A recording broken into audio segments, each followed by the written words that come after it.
Welcome to Think Big with Dan and Qasim. Join hosts Dan Melnick and Qasim Masood as they explore big ideas, limitless possibilities, and engage with visionaries, entrepreneurs, and thought leaders who dare to dream big, get inspired, motivated, and find practical tips for personal growth. Think big, dream bigger, and ignite your potential. All right, welcome back, everybody. Our guest today is Kaitlin Mogentale. Kaitlin, please tell us where you are in the world and what you do for a living. Yeah, so I am the founder of Pulp Pantry. I'm in Los Angeles, California. I'm the founder of Pulp Pantry. I'm getting used to it, but we are actually changing our name to Trashy this week. Oh, cool. And yes, we're actually going live with that and very excited to share more on what's happening there and why we're rebranding and all the things. Yeah, that's awesome. I was looking at your LinkedIn and I saw it said Trashy. I didn't know that was because of like a rebrand. I thought that was just like, I get the kind of like pun of it, which I really loved, but I think it's a great name too. So that's funny. You know, very mixed reactions. We've got a lot of people who are who are definitely not excited about this transition, but the core audience that we're trying to reach, I would say, is pretty jazzed about it. So I'm very excited about that.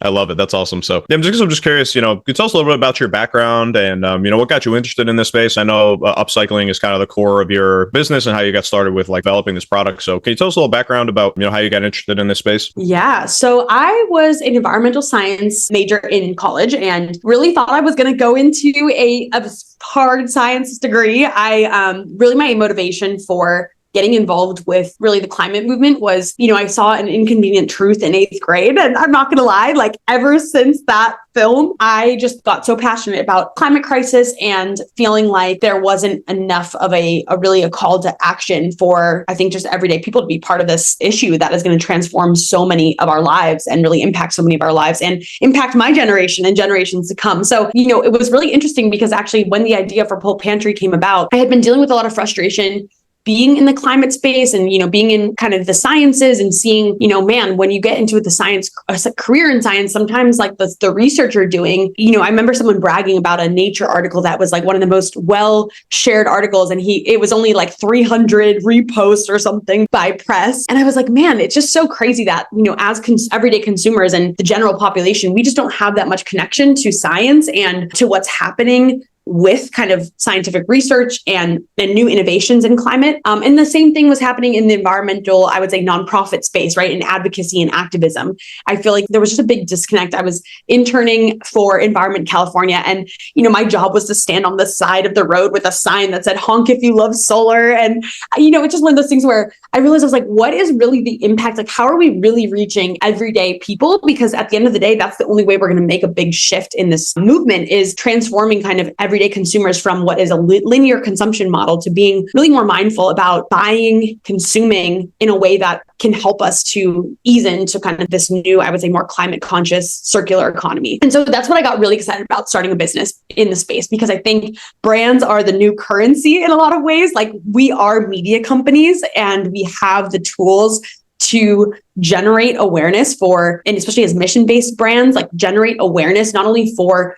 buying a product that is maybe more in line with our values today as consumers, but truly is just also a platform for talking about some core issues like food waste and climate change for us. So that's kind of where, not really where the idea started, of course, but really what my background was and kind of what led me to connect, I would say, building in this space, a company to really where I had intended to launch my career. Yeah, that's really interesting you said that because I actually had somebody on the podcast yesterday that's based out of New York, and he has I don't think upcycle is the exact term that he used, but it was similar in the sense that he makes sneakers where essentially, I can't remember the exact term that he used, but it was similar in that way where every component of his sneaker line that he made, all the components can come apart and they all can be directly like reused and recycled in all their each individual ways. And one really interesting thing that he mentioned was like, he's like, the first time that this really happened, like if you remember back when like printer cartridges and people were like printing at home a lot all the time and things like that before everything was like totally digital, you used to get those and it would come with like its own shipping label and you would send it back and they would just basically like refill them and send them out.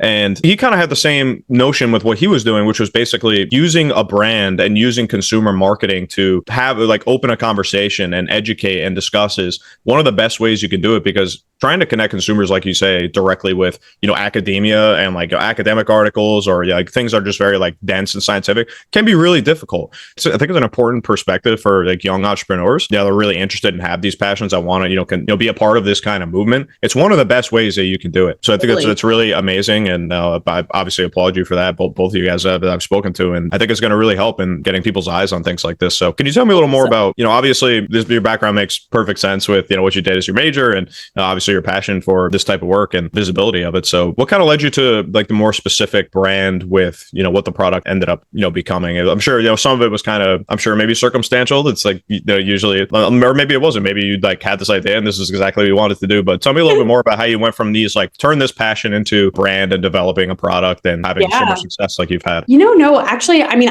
when I started the company, it was really actually focused on, I was at a friend's house. I saw her juicing a carrot and I was blown away by the amount of waste produced.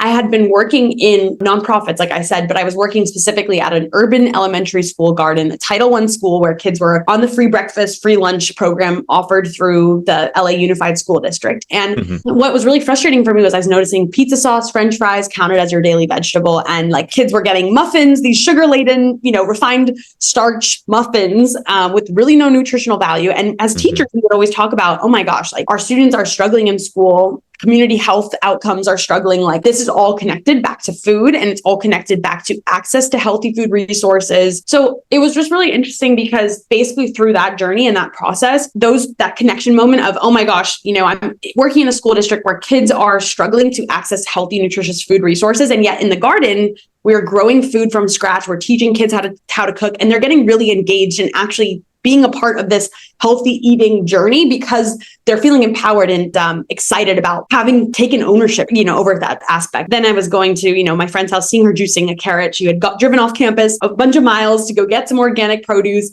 juice it, and there was all this waste. I was like, oh my God. And then calling up a bunch of juice companies across Los Angeles, realizing they were all sending this resource to the landfill. And of course, as an environmental science background, the biggest thing we learned about was like food waste and how much of an impact food waste has on climate, like producing methane gas emissions. Food is actually the number one solid waste stream in our landfills. So about 34% of landfill solid matter is actually food, which is really upsetting because that is a lot. And, 40% of food goes to waste in the United States. So it's a really drastic problem. And I felt like, there was this easy low-hanging fruit of how could we work with LA-based juice companies to really take the resources that were highly nutritious, that were going to waste, but were still edible and really had a lot of value left in them to essentially help kids eat better. And so this is where really I had that kind of aha moment. But interviewing school food service managers, I realized there's just no budget for school food, which is why they're being fed crap. So it kind of started taking this evolution, went through farmers markets, testing a bunch of product ideas. We've gone through everything from dehydrated like pulp into baked goods made with the raw pulp, disgusting, I will say. And then even going into like almond milk pulp and making granolas with some of the fruit and veggie pulp. Then we went into baked granolas and then we went into crackers and then finally into chips. And really for me, the key things was, of course, farmers markets, learning firsthand, like what are people actually resonating with? What are they liking? What are they buying? What are the ingredients that are important to them? That really sped along the evolution process over, I would say like 2016 to 2018 was doing farmers markets on the weekends, and 2018 went full time into building Pulp Pantry. And then really it was in 2019 that I was like, well, I got into the Target incubator. At that point, I was like, I want to build a national brand, like a national product line that is bringing upcycled into broader, like a category that will connect with everyday consumers. So something that's an every staple. I wanted to bring our cereals or our granolas into the market, but I interviewed a bunch of co-packers and no one would touch fresh produce, which is really was our a point of difference. That was the whole reason for being, right? Was upcycling this organic, nutritious, fresh produce. So I actually moved into thinking about, okay, well, what are the barriers to using fresh produce? And a lot of it is related to, of course, like existing manufacturing, like equipment and paradigms. So I felt like chips was actually a category where working with the existing machinery, we could still have the fresh produce be integrated, even though it wasn't really being done, we could still integrate it into that machinery and that process. And so I called up like 50 co-packers over the course of a month and found only 2 that were willing to give it a shot. And then ended up working with one who I've been working with for now 4 years building this product line. So it's gone through many iterative processes, and a lot of it, bottlenecks exist, of course, with operations and just not giving up and just saying, this is the idea is what I'm attached to, that the concept of bringing upcycled foods into the mainstream and really the solutions around upcycling to fight food waste. I think there's a lot of value that is lost in our food system, and we have to feed more people, right? By 2050, we have to grow 60% more food to feed the population, which is so scary because we can't do that.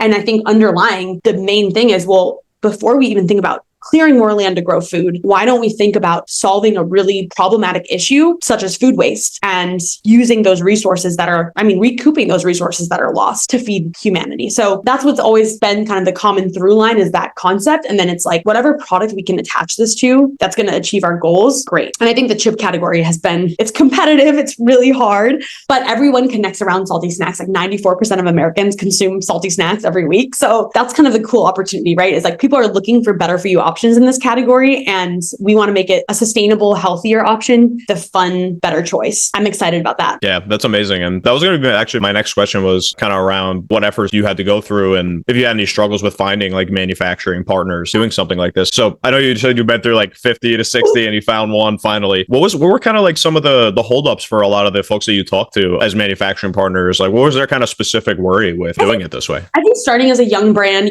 obviously not having distribution or real retail traction, is they're taking a gamble on new brands, and it's an investment of their time, their line time, their staff, everything. Of course, like you're paying for it in a lot of ways, but they want long-term partners too, and they want to know. And I think this business, it's so easy to enter, but it's so hard to build a successful brand in this category. So I think the co-packing model it's probably really tough to spot the winners and try to take your bets on winners too. So I think that's one problem. And then the other problem is just when you're doing something innovative, and manufacturers don't want to do anything innovative. They want to do, we have this equipment, we run our process, we make money based off how much product throughput we have. So when you're trying to do something new, different, innovative, it's actually kind of for them. They're like, this is annoying actually, because now my throughput might be lessened. I have to tweak certain things about the line. And at the end of the day, I want to be lazy, and we just want to put the product in the mixer and make the product and make it simple. So I think that's, again, finding a partner that's okay with taking some risks, taking some chances, and doing things a little bit of a hard way in the beginning to make a really innovative product come to life. Not everyone is open to that, and not everyone has the team and the specialty to kind of handhold through that process too. So I think that's the other challenge, is just matchmaking with a co-packer who shares the same values and really values innovation. So, the co-packer journey can be a really tough one. I think finding the right manufacturer is definitely a hard part and a barrier to growth. Yeah, I think it's like you say, I hear this so often from things that might not even be introducing something as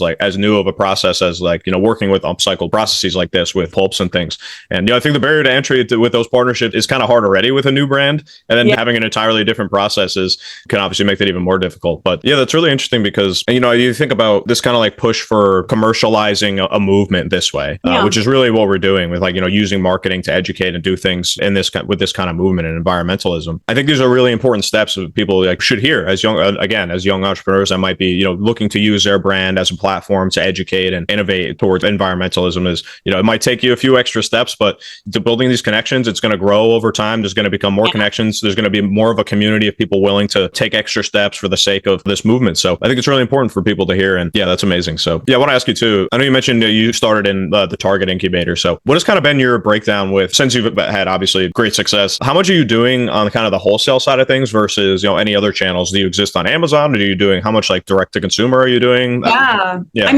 I'm going through a very chaotic time right now because we are transitioning our brand to a new brand name. Right. And so it's funny because 70% of our business was through retail and distribution. And to be honest, the missteps there, we had some amazing retail partners take bets on us early on. We got into 400 Target doors the year we launched. Whole Foods took us into their local program, and we've grown to the full region, the Southern Pacific region. Thrive Market took a chance on us in the beginning. So we've had some amazing retail doors open, and we've been able to be really lucky to launch in national distributors like Unify and KeHE, which are the big broadline distributors that service our natural and specialty channel. However, the learning for me was really, we've been in retail now for 3 years. Or this is our 4th year. And the problem that I started noticing was just the product positioning didn't seem to be selling itself. And it is a huge investment to launch in retail. And I think a big part of it is you got to do the marketing, you got to do the sampling, you got to do all those things. So we invested heavily in sampling, and we saw massive wins in terms of velocity. So store movement off shelf with those efforts. But the number one feedback we were getting when people were seeing the bag and we're like, hey, come try a new veggie chip that just launched in store. People were like,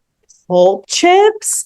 And I actually posted recently on LinkedIn about this. It was amazing because we got a feature in Emma Chamberlain's podcast, and her whole thing was like this story about how she found pulp chips at Whole Foods and, saw the name and was grossed out and like did a whole rant about how gross this sounded. This sounds disgusting. That sounds foul. And then she read the ingredients and she was like, okay, well, this is actually a cool story. And, I'm kind of curious. And she actually bought all of the flavors and fell in love with the chips. She was like, I'm obsessed. They're so good. That's awesome. Yeah. And I was like, oh my God, this is wild. How often do you get to hear a consumer story in this way, or of organically finding the product on shelf and what their experience was? And I was like, imagine how many people have had that same reaction to the pulp chip name and to the packaging and been like, this looks disgusting. Why would anyone make this kind of product, and then just didn't buy it, right? And didn't try it. So it's been a really interesting journey. And I think a lot of people, we're rebranding to a name that is kind of the same thing. It's like, it's called Trashy, right? And it's like, okay, well, that's kind of the same problem with pulp. Like, it doesn't sound appetizing. And it's almost like a double down, honestly. It's funny because I've been surveying a lot of my customers, and some people are like so on board. They're like, yes to Trashy. I can understand where this is going, why you're getting bolder and more brash with the language. But underneath the surface, so underneath like the Trashy name, I think what I realized was that we need to lead with flavor, and we need to lead with boldness, and we need to actually take a note from like what's working with, why is it that like all these junk food companies still are the mainstream choice, that 80 to 90% of consumers buy chips from just 5 multinational brands. Mm-hmm. I mean, that's like they have 80 to 90% of the market share. How do we as an emerging brand cut through the noise? Because we don't want to just compete for that small 10% of the pie. We want to like move into that broader consumer base. And I think that's where I was like, it's the fun marketing. It's the bold colors. It's I want to put this in my mouth because I know it's going to taste good. So we did some R&D work with a Frito-Lay product developer. So we are changing our formulation a bit, and really just, he asked me, he was like, what do you want to focus on? Nutrition and upcycle, like maximizing upcycled, or do you want to focus on texture? And he's like, and there's a right, or do you want to focus on taste and texture? And he's like, and there is a right answer to this question. And I was like,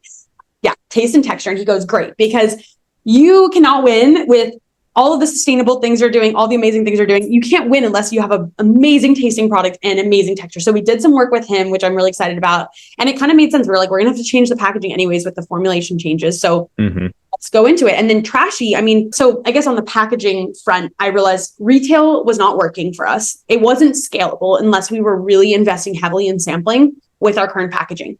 And we could just change the packaging a little bit, make it more flavor forward. But I don't know. I just kind of had this feeling where I was like, this is a great opportunity for us to actually build a bolder voice in the category and not just be another natural, better for you brand on shelf.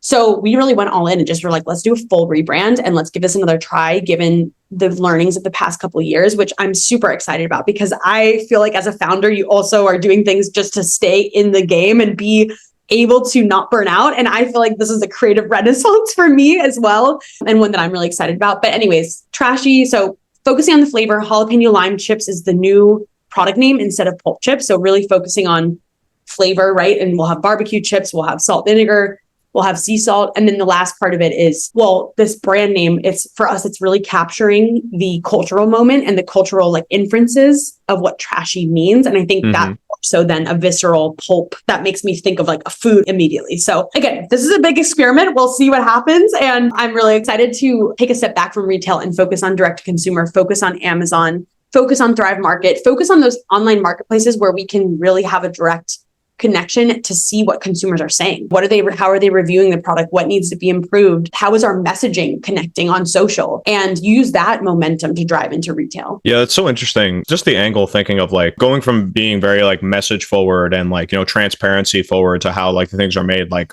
on the packaging and just like everything about it. So it seems like, and correct me if I'm wrong in this, is being more forward as like in your flavors and your snacks. And then, if you look closer and start to like really learn what the brand is about, like you realize what it is. It's like, oh, I never would have guessed that's pulp. Not like, oh, it's pulp. I guess I'll try it. Oh, it's actually really good. Like those two like psychology sequences of somebody like wanting to try something like this are so different. And I can see why you would go that direction with it. And I think you're right. There's like psychosis of the word trashy. That's like, it made me laugh as soon as I read it on your LinkedIn. I don't know what it is. I think it does. It strikes a nerve with people, makes them think of something funny. And yeah, I think it's really interesting. I mean, we're trashy humans. I'm like, we all are, right? At the end of the day. Yeah.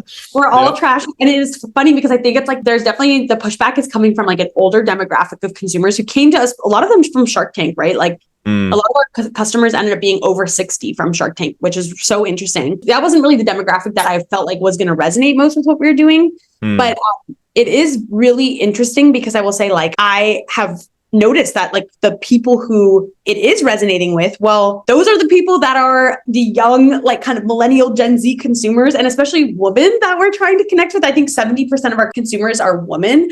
And so it's really hard because I think with this kind of angle and approach and positioning with a word like trashy, which has some negative inferences just in terms of like the cultural aspect. I don't know. I mean, I think in some ways it's like, I'm almost excited about turning people off, which is so weird. But I'm like, I think this means we're getting closer to really resonating with a specific core audience that gets the vibe and also like has more of that playful, I guess, fun, like dreams up all of these fun campaigns around the word trashy. And what does it mean to be trashy? I think two interesting comments that stand out. One was a friend who went on a rant about the food industry and how wasteful it is. And that was kind of her idea. I think she was connecting more to the idea of trashy and like the innuendos of just humans are trashy. We need to do things differently. Like, is this the world we want to create, right? And then there was another friend who was sending me voice notes and she was like, I love it because it's rejecting beauty standards. It's telling people that they can be imperfect and they can be like, you can have your trashy moments. And it's almost this like permissible indulgence in that. And so I think it's a very interesting thing because everyone has a different way that they interpret like what trashy means. And I love that. I want people to be able to take that name and obviously all the values that are underneath the company and just have fun with it and kind of bring their own creativity and ideas into what we're doing too. That's amazing. And I think part of the genius of it is, it's like, okay, you call your brand, it's called trashy. It's like, well, like your assumption as a consumer is not like, this brand is deprecating itself. Like they're not calling themselves trashy. Okay, what's the joke? And then like that's where all like the streams of consciousness go to like I think all of these interpretations. I think it's like part of the genius of the name really is like it's going to be interpreted differently by everybody because they're not just going to assume like they're calling their own product trash. Like obviously that's not what it is. Like so everybody's interpretation of what it means to them, I think can create a real connection with people and from a humor like standpoint, or maybe they do think about it a little bit deeper and say like projecting beauty standards or saying like humans are trashy. We got to do something different, or like we're trashy in the sense that like we just produce so much trash, like not even that like we're trashy as like personality standards, just like we produce so much waste that's insane. So I think all of those things, no matter what way you interpret it, I think it could really help like form a connection with consumers. And that's a really like kind of like genius angle. I think it's like because you're always gonna look for a deeper thing when you have something like that. Like you can imagine like, the product is bad. You're like, okay, what's the joke here? You know what I mean? Like, so that's awesome. We're gonna love it or hate it, right? And I'm like, let's rock with that. Let's use that as like our biggest tool. I think there's a lot of funny. I'm laughing because I'm reading my customer surveys online and people just say some really funny things. But I think we'll have fun reading some negative comments too. Oh yeah, you gotta love it. You gotta just laugh at it. You can't let it get to you, right? That's awesome. So there's one thing I always like to ask everybody that comes to the podcast, especially folks like you have obviously had some success and you've been around for quite a few years now. So obviously since I think 2018 you mentioned was like your first like kind of retail push, or you did a deal with Target. That was 2018. 2020. You said, right? That was 2020. Oh, 2020. Okay, gotcha. Great to launch in the pandemic. I mean, that was an adventure in its own, but anyways, 2020. Yeah, it's interesting. I would say probably 90% of the people that come on the podcast started between 2018 and 2021. So people either started in the middle of COVID or started right before and had to pivot almost immediately right as they were like getting going. So if you listen to any of the other podcasts, there's some really interesting stories of people's like pivots during that time, or how they had the pivot actually coming out. They like took advantage of something that was happening during COVID and then had to pivot now that we're coming out. So those are really interesting conversations too. But I'm just curious, like you go back 4 years ago, the inception of the brand, you did your first big wholesale deal. If we can go back to that time, knowing everything you know now, everything you've learned along the way, being on Shark Tank, everything, if you can give yourself one piece of advice, personal, business, whatever it might be, what do you think that one thing would be? Man, I mean, there's just so much that I guess like the one thing that I would say is probably just sales cures everything. So I think like whatever you're doing, don't let it get in the way of sales. And just, I think when you like, again, sales cures everything. If you're going onto the market and you're not able to sell, okay, great. Like we need to do something. We need to change something to be able to sell. I don't know. I guess to me, it's like sales cures everything in terms of, I think that I need capital to really make this business work. Well, if I can show traction in sales, then I can probably get the capital I need. I think focusing on that singular goal, that's always been something that when I lose sight of that and I start spinning my wheels about like, what do I have to do with marketing? I got to get influencers plugged in, all that stuff. It kind of just is like, if you can just strip it back and really focus on putting one foot in front of the other by just selling, I think that that's really a way that I got caught up so many times on just in unfocused. And really sometimes when I lost sight of like sales, that's when, you run into more barriers and challenges. And so I think to me, that's just a North Star that I wish that I had been way more diligent about following in the beginning, because things move so much faster when you're just focus on selling, focus on kind of tweaking things based on, the feedback that you're getting really in the market selling, not just kind of behind this like this veil or curtain, right? Where you're like tweaking little things and whatnot and not really understanding maybe how everything that you're doing is resonating directly with your customer. Yeah, that would be my thing. No, I appreciate that. And I think it's really good advice because like it is true. In the life of a CEO of a young brand, I mean, you wear so many hats. There's so many tasks you have to take care of. There's so many different types of things you need to learn how to do. But at the end of the day, I mean, you can ground all of those things in making sales. I mean, you think about your marketing. What are you trying to do? You're trying to make more sales. Like you think about your accounting, like I need to keep my books clean, understand where things are coming from so I can know where I have the money to spend to drive more sales. It's like everything does. It comes back to that. And I think we have a lot of entrepreneurs that listen. So many of the people that come on the pod, like they listen to all of our podcasts. I think it's good advice for anybody just to know that like, when you get a little bogged down with like looking in 19 different directions, just remember that one direction that cures everything. You're right, which is sales. I think it's a great way to ground yourself. And, when you're having to learn so much and, wear so many different hats, I think that's really good advice, I think, for a young entrepreneur. So I really appreciate that. And I also just want to give you a quick opportunity for anybody listening. They love you. They love the brand. They want to stay in touch. Just feel free to, I just want to give you an opportunity to shout out any of your socials, your website, how to stay in touch with you, how to stay in touch with the company, especially as you're going through this rebrand. People want to know when it's launching. Feel free to let everybody know. Yeah. I mean, we have our site open. So trashychips.com is now a landing page for people to just stay posted on when pre-orders are ready. We're launching Awesome. Earth Day 2024 is when actually pre-orders launch. Oh, I love that. Yes. So get ready because the site will be open for buying some sweet trashy merch and obviously some trashy chips. So I'm super excited about that. And in the meantime, just dropping your email in. We have a Facebook group where we're going to be doing a ton of polling on flavor names and merch and trashy memes, whatnot. I'm excited. That's amazing. I just put in mine. This landing page is fantastic, by the way. Oh my God. I love every part of this. I was laughing. Actually, I did not do the landing page, so I can't take credit, but shout out to Tom who did. And I was like, this looks so bad. Shout out, Tom. It's like, Tom, this looks so bad that it's good. No, it's perfect. It's like everything you said and what you're trying to do with this rebrand, like he hit it on the head, I think. It's like perfect. I love this. Tom gets it. I love it when we've got Tom in along for the ride. Awesome. That's so cool. And I voted for the jalapeno lime name. That was my vote. So. Oh, good. I love it. I know. Yeah. We're trying to get, I don't know. Yeah. We're doing hot takes. A lot of people are like, don't do any trashy names. The name is already enough. But then I'm like, some people are like, go all in.